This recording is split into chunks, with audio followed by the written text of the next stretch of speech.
and welcome to another episode of In Conversation with Expo Stars. This week, we're joined by Don Colliver. He is an ex-clown for Blue Man Group. He's a presenter on the trade show floor of over 25 years experience, and he currently teaches presenting at Google, nonetheless. In this episode, I discussed with Don his new book launch, which is called Wink, Transforming Public Speaking with Clown Presence. We talk about some of the mistakes that people make on the trade show floor, and we look at strategies and ideas in terms of how to improve the trade show presentations. So please enjoy the episode, and I'll see you later on. Hi, Don. How are you? Hello, Lee. I'm doing great. How's everything over in the UK today? Yeah, it's wet and miserable as always in Manchester, but obviously it's whatever the weather, we always find a way to feel good about ourselves. So Well, yeah, that's important. Very good. Very absolutely. good. Well, thank you very much for joining us all the way from the West Coast, I believe. Yes, I'm in the San Francisco Bay Area, and it's gorgeous here. It's morning time for us. It's about 60 degrees Fahrenheit. I think Celsius. I think that's 450 degrees Celsius. Yeah, I'm not sure how to do the. yeah, somewhere around that region. Yeah. So we're going to be talking all things trade show engagement today with Don. Now, Don has actually written a book called Transforming Public Speaking with Clown Presence. So Don, would you mind telling us a bit more about this book and what inspired you to actually write it? Absolutely. Yeah. Well, thanks for asking about Wink. It just made #1 on Amazon in public speaking and speech writing, so I'm proud of that. Fantastic. Thank you. Yeah. But yeah, as you mentioned, I speak at trade shows primarily for tech companies, a lot of medical companies here in the States pretty often. And I lead trade show engagement booth staff training too. But in addition, I'm here in Silicon Valley and I teach public speaking at Google and at various other tech companies here in the Bay Area. And over pandemic, this completely obviously shifted to virtual. And as I was developing this curriculum for virtual, I started realizing that what I was teaching was different than other public speaking courses because I have a big background in Toastmasters, competition speeches, that sort of thing. But I also, I think, as you mentioned, I was a clown. I was a blue man, and I toured for the Cirque partner Spiegelworld as a host clown through North America. And I teach clown up here in the Bay Area. And I was realizing that my public speaking courses had actually a lot of clown type training in it to help people connect and engage better with their audiences. And I found it really, really transformational for specifically these engineering type folks or people who weren't used to speaking in front of people. Sometimes non-native speakers who are very concerned about grammar. It was really helpful for these people to really kind of show up and be themselves and really engage authentically with their audiences. And so that's what kind of inspired me to start to put this down in paper because I thought it was really helpful. And from kind of a mission standpoint, there's so much insincerity going on in the media right now and lack of trust like this. It just feels really necessary for the world. And so that kind of helped me just sit down and do the torturous effort of writing a book.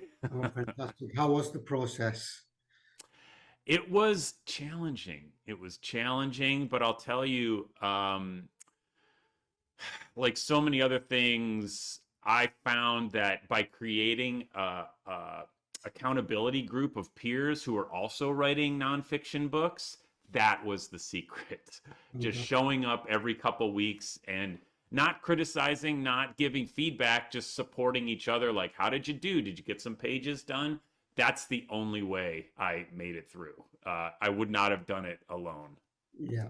Yeah. You mentioned obviously clown presence, and it's always been my opinion that clowns get a really bad rep because a lot of the language that we use in English, it's very negative. So things like, "Oh, will you stop clowning around for God's sake?" and all of Mm-hmm. this negative language. So I'm really pleased that you've taken a positive spin, and obviously, um, you know, put clowns in a positive light, so to speak. Well, I mean, I call it clown presence because yes, there's a ton of baggage with clowns, especially in the States, because we've got Pennywise, Stephen King's crazy murder clown. Yeah. Understandable. And I think it is creepy. Like I remember when I was a kid, there was a place here called Chuck E. Cheese's, and it's like a kid's place with video games, and there'll be people in big costumes wandering around. You can't see their face, and that they always used to kind of creep me out because you can't see the human's face. I don't know if they're smiling, if they're mad.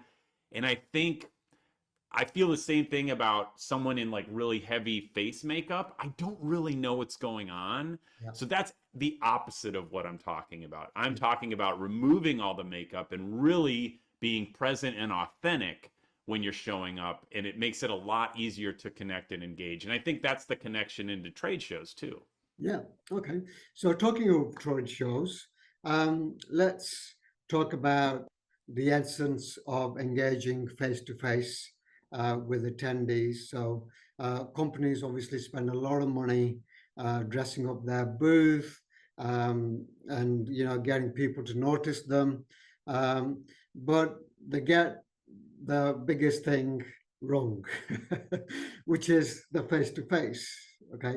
So, what kind of mistakes have you seen on the trade show floor? Like myself, obviously, you've probably walked, thousands of miles on the trade show floor, and I've seen. Yeah, we should talk about shoes. What is Yeah, your I'm a big Echo fan myself. I have found especially if you're in one of those booths where there's no cushion between the cement and the carpet, yeah, God, please hope you have good shoes. Anyway, sorry, divergent there. yeah. Secret of trade show success is definitely shoes. Yeah, Um, indeed. so, yeah, as I was just saying, what are the common mistakes that booth reps or booth staff are actually making when engaging with the attendees walking past in terms of that first engagement, if you like? Sure, sure. And I'm sure you can really speak to this too, because I know you are extremely experienced in training these folks and stuff. But from my perspective, in terms of the three biggest challenges I see, first of all, training or picking the right people to be your first engagers. That's so critical. Like, as you can, I'm sure you agree, that first moment is so critical. I can get into more of that in a second.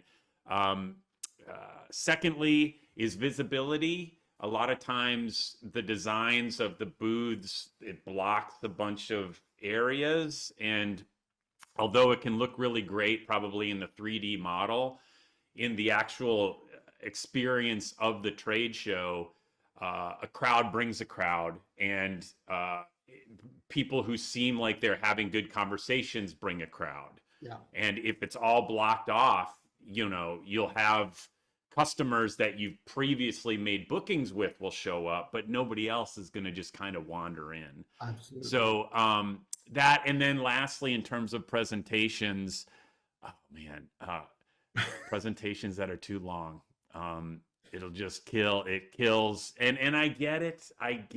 Like, the engineers and everybody wants to cram all those features in there. I get it. Yeah. But there's a way to make the group presentation kind of the draw, and then the demos can go into the weeds. Yeah. But yeah, those are the three primary challenges I see. Yeah. So in terms of the presentations, do you think those really heavy presentations are actually necessary, on the trade show booth, like, 15, 20 minutes long with a lot of technical data. Is the content more important than the actual engagement in terms of how you deliver those messages?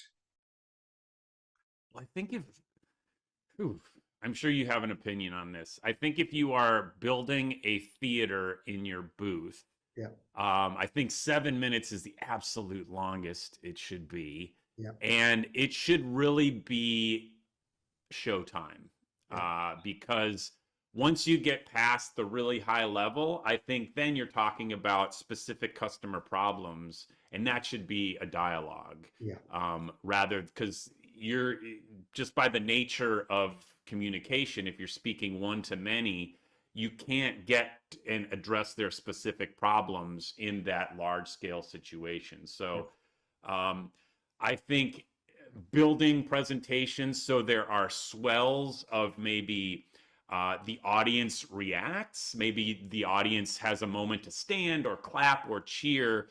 As you know, when somebody's giving away a drone on the show floor, there's a big mob of people and more people come. And that has nothing to do with the product, of yeah, course, or the service that you're selling. But that's just the nature of showbiz, which is what the expo floor is. It's yeah, showbiz. yeah, And it can get too much. Like RSA, for example, pre-pandemic, it was becoming deafening on there because everybody was cranking up the lights and the audio, and then the show folks have to keep everybody down, which is understandable. yeah, So it's leaning more towards um, high level, speaking very high level. What can we do to get people in the booth and hopefully drop some little seeds of like, do you have this problem? Do you have this specific problem? Do you have this specific problem? And having subject matter experts stationed around the theater that once it's done, they can swoop in and have one-on-one or one-on-two or three conversations to speak one-to-one with those folks. absolutely. I think it's all about creating that positive energy on the booth, isn't it? Because nobody likes a dead booth with people looking miserable, and they Right. don't want to be there, right? So the more showbiz and the more positive energy you can create, the more you're going to attract those people who are just walking past and just are curious as to what's going on here. Okay, now I want to look, because people are naturally curious, aren't they? Totally. Yeah, Totally. And I excellent. think there's a lot of thought that can be, or some thought that can be put into what is the tone of this presentation. Personally, with my clown background, I'm all about authenticity, vulnerability. Yeah, I think that the ideal presentation, like kind of the holy grail, the unicorn, if you will, in tech shows, yeah, are there's sales engineers, right? These are people who are very knowledgeable technically, and they also are used to presenting demos. If you can have someone who is a great speaker yet also very intelligent in terms of the product and technology, but they also can show their vulnerable side. Like the perfect example, do you know what I mean when I say dad jokes in yeah. the UK? I make them Like all the time. really, yes, that's the perfect example because you can say a dad joke, make fun of yourself, yet still be highly knowledgeable about the product that you're talking about. So you're kind of functioning on two levels. You're saying, I'm a human, I can relate to you with imperfection, but I also am extremely knowledgeable and I can solve your problem. I think the challenge becomes if you have a completely polished presenter or some kind of show Yeah, that's flawless, yeah, it makes me personally start to be a little bit dubious about this. yeah, Feels insincere. yeah, I want to see sincerity. I want to see authenticity on the yeah, floor. yeah. Now you talk about vulnerability in your book, and I mean, how important do you think that booth staffers have that vulnerability and actually talk to people on a human level rather than actually switch on a persona that is so polished and sales-like? I mean, it's getting into deep stuff because, as you know, working on an expo floor and greeting people walking down the aisle is you're going to get a lot of no's, and it really can beat people up if you haven't built up some resilience. So it's actually a wonderful place to work on your personal crap, if you will, because a lot of people are going to ignore you. So a lot of what I talk about in the book is it's the 5 Ps, but the first P is personal confidence. And the baseline of that is do what you need to do to realize you are already enough. Like, you don't need this person to smile back at your joke or come into your booth to make you feel okay as a human. Because if you need validation from those folks walking by, you are going to be a mess by lunchtime on that day one, okay? But if you are confident enough, if you can build up that emotional intelligence and being aware of yourself, that's so attractive. Like, because you're able to kind of make fun of yourself, which I think that's the best way to engage people walking down the aisle, is to kind of have fun with them at your own expense, or talking about a shared experience, talking about when's lunch, or did you try where did you go for lunch? Like, something about the shared experience is such a great way to engage, that isn't like a pat line of like, which you can smell from a mile away. Like, you know what I mean? Yeah. I mean, what I always recommend to booth staffers is to, and again, this is such a big kind of anti-exhibiting thought, if you like, because companies are paying a lot of money to be showcasing their services. And then when you actually say to them, don't talk about yourself for the first 3 to 4 minutes, they're saying, what are you on? You know, we've spent lots and lots of money, and we're actually present, and we want to talk about and showcase our products, and you're telling us not to talk about ourselves. What's going on? But it's important to actually put the audience first, right? Totally. And I mean, I'm sure you can speak to this as well, that you're starting a relationship. I'm sure it's different in different kinds of businesses, but I don't know how many sales happen in the booth. You're starting a conversation. And so it's so critical to start that conversation right, and let someone else will close a couple steps down the line. Yeah. Oh, absolutely. Yeah. I mean, it is a process, and again, and I think with exhibitors, one of the things that always breaks down is the process on the booth, the journey, the attendee journey. And one of the core things an event planner should be doing is planning that journey from saying hello to the next step, all the way to the follow-up process. Yeah. And where it always falls down is when exhibitors come and exhibit and they don't actually have a process in place.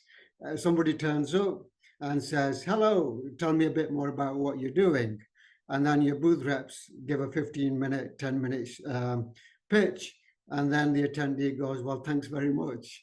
That was interesting, but do you have a freebie? And they walk off. So, but if you actually had an attendee journey defined, and you know what each stage was. So obviously the first thing is saying hello. How do we optimize that in terms of saying hello? And then what is the next step after saying hello? Maybe the presentation. Okay, and after the presentation, it might be the arranging a follow-up call or an email, and then collecting the data. But if you don't have these processes, then the communication is going to be all over the place then, isn't it?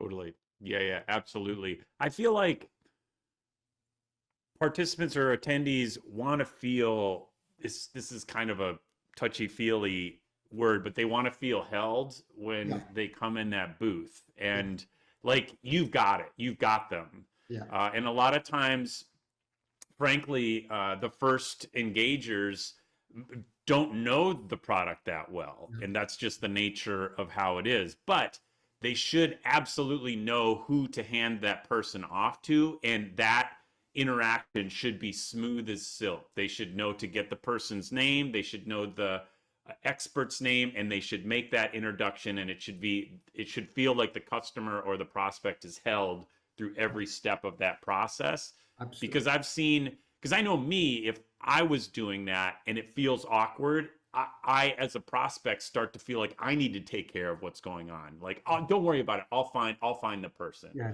yeah, But I feel like they should, once they step in that booth, you got them. Like, we got it. I can answer your questions. I know who can answer your questions. Let me bring you over to that person. absolutely. And I think it's always good to actually have key objectives at each stage as well. In terms of, again, in your book, you talk about think, feel, and do. Okay, what do you want that person to think when they first meet you? It may be that your goal may be to build trust in that first initial conversation, um, because everybody has an invisible wall up where they actually don't want to be sold to. So you have to obviously remove those barriers. And once you've removed those barriers, that's when you actually have the trust, because they're saying to you, tell me more, I am interested. What have you got for me? Absolutely. Yeah, I'm curious. How do you train these folks when you've got like a non a person who's not familiar with the product and they're starting from zero? How do you get them up to speed? Yeah, we focus on the human level.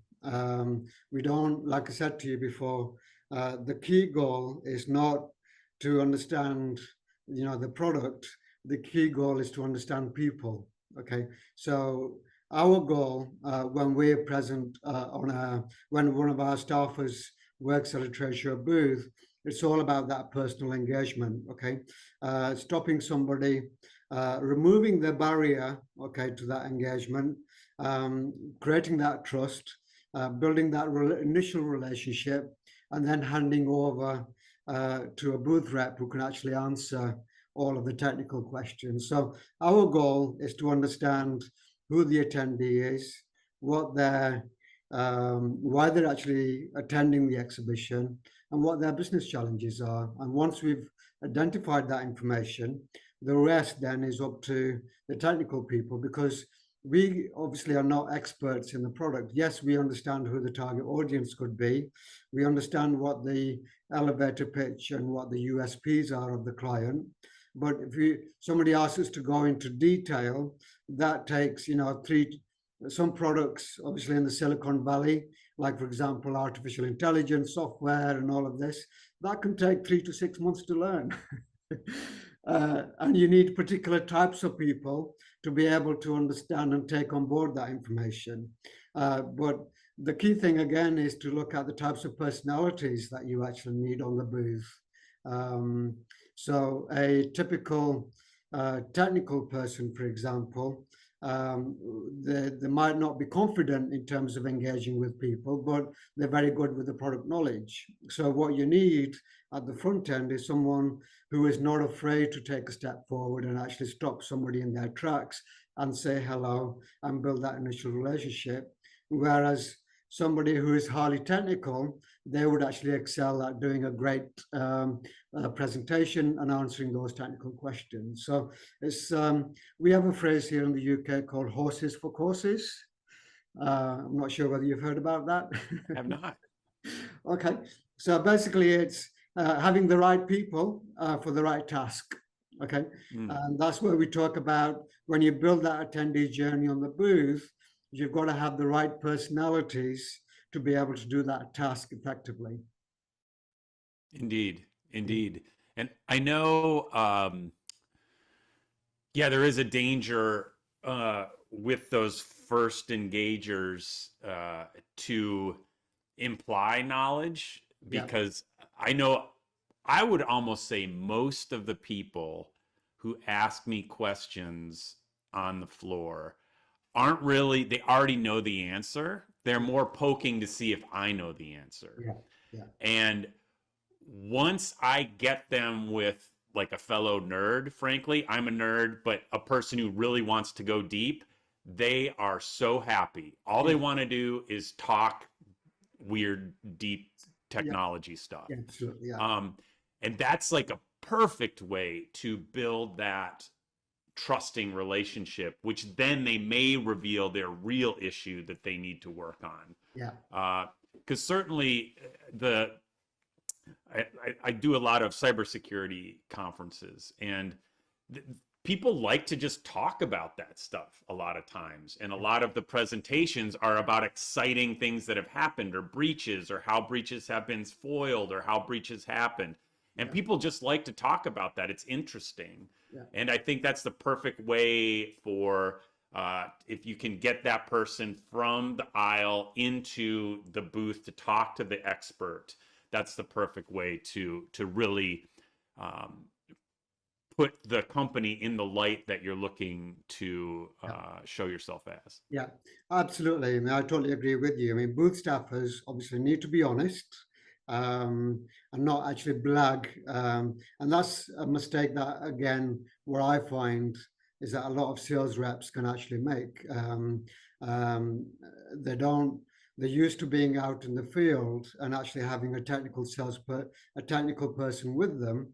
But when that person isn't there, that's when the blagging starts, and that's when you get into trouble, isn't it? So I think having that vulnerability and having that confidence, like you said before, to say, yeah, I'm not the technical person. The person that you need to talk to is right here, and I'll be pleased to actually introduce you. And the visitor then doesn't feel that they're being having the wool pulled over their eyes, or you don't feel that mistrust then, do you? Yeah, Yeah, totally. And yeah, another thing I like to say in my booth staff training sessions is it's great to have a few stories in your back pocket, yeah, because you may not be technical, but you may have some customer stories and problems that your company or your technology has solved. And I like to say it feels like something not on the website, like that they're getting special. Like, oh, this was worthwhile for me to fly to Las Vegas because I learned this thing I could not get on their website. yeah, It feels, I love seeing folks in booths share these, and it doesn't have to be, obviously not proprietary or secret information, but just something that feels like a personal story yeah. can really make it seem, I'm so glad I stopped by this booth today. Yeah, absolutely. I think there's also a growing trend in that a lot of exhibitors are actually taking their customers and actually having them man the booth because they can actually share those personal experiences. Yeah, yeah. I've seen that a lot in presentations. Like I'll be emceeing or doing a pitch, and then at 3 p.m., customer A is going to do a 7-minute kind of case study of how we work together or something like that. Yeah. All right. As always, in this case, we are running short of time. I could continue this conversation with you all day and all night, I guess. But I want you to share, obviously, with all the things that you've seen, what are the one or two things the biggest mistakes that you've seen people make? Can you share any stories where something is completely, totally wrong? Not really. I don't like to take apart other booths. I mean, that's so easy to do. I mean, let's face it. But everybody's out there learning and getting better. I would say just get to the, if you are exhibiting at a show, definitely take an hour and walk the floor and see what's working. Yeah. Because every year this stuff changes, man. Every year the thing that's pulling people in changes. There are certain aspects that are always the same, but it's great to be aware of what's happening. Like I just was at, where was I? Uh, Black Hat, and there was a boxing ring, and they had boxers doing an exhibition boxing match on the show floor. Like, what? Yeah. But the funny thing is, it really wasn't getting many people to watch. So I'm like, all right, noted. So it's really interesting. So that's super helpful. I'd advise that. Booth staff training, even if it's just a short thing to get your first engagers present in the moment is so incredibly helpful.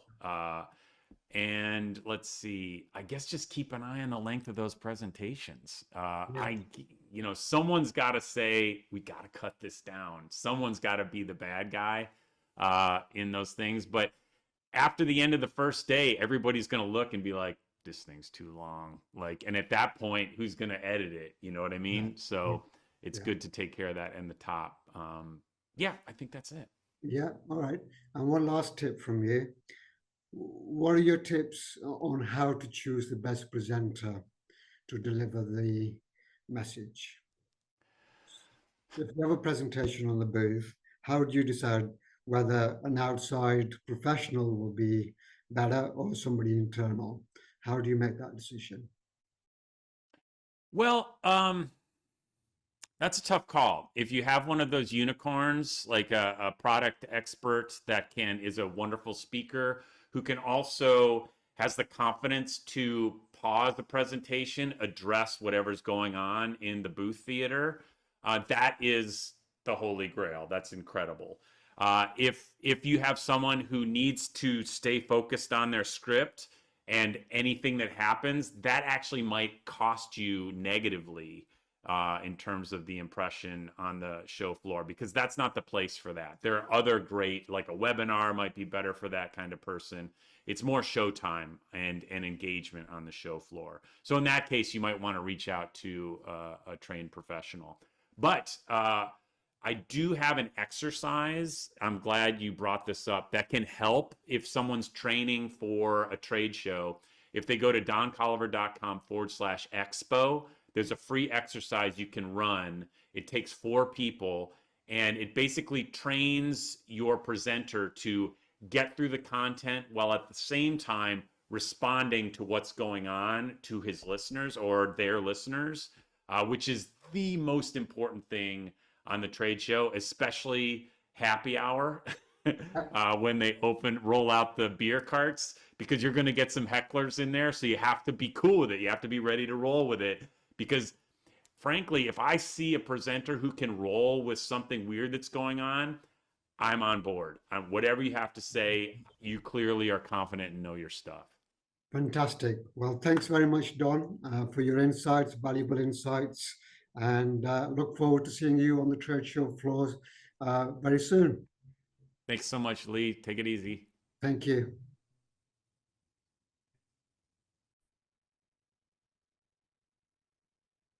Wow, what a great conversation we've done there. I think he shared some great ideas, and I love the fact that he talked about vulnerability and authenticity. Being yourself on the trade show floor is very important, and this is what truly connects us with our audience, not just the sales message that we try to get across. So being vulnerable, being authentic on the trade show floor was the key takeaway for me. I really hope you enjoyed the episode, and join us again on our next episode with more guests where we're talking about engagement on the trade show floor. Thank you for joining us, and have a great week.